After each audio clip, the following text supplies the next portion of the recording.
கேரளாவில் ஒரு புதிய உத்தரவை நீதிமன்றம் அளித்திருக்கிறது.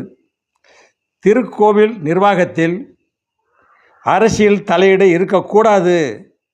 எவ்வளோ அருமையான சட்டம் பார்த்தீங்களா, உத்தரவு பார்த்தீங்களா?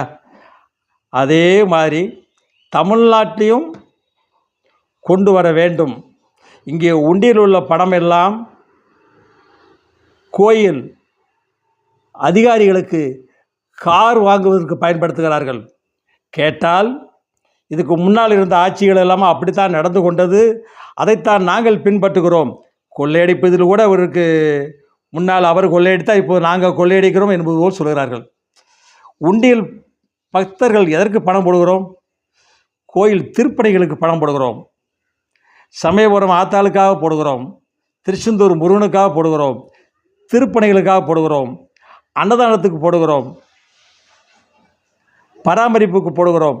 ஆனால் அவர்கள் அந்தந்த அலுவலர்கள் தங்கள் சொந்த உபயோகத்திற்கு பயன்படுத்துகிறார்கள் உண்டியல் பணத்தை. பூசாரி தட்டிலையும் காசு போடாதீங்க, உண்டியலையும் காசு போடாதீங்க.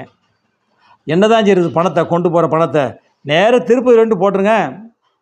அவரே சொல்கிறார்ல ஒரு அமைச்சர், திருப்பதியில் வசதி மாதிரி இங்கே செஞ்சு தர முடியாதுன்னு சொல்கிறார்ல, அப்போ திருப்பதியில் போட்டுருங்க அப்படின்னு மக்கள் சொல்கிறாங்க, பேசிக்கிட்டு இருக்கிறாங்க.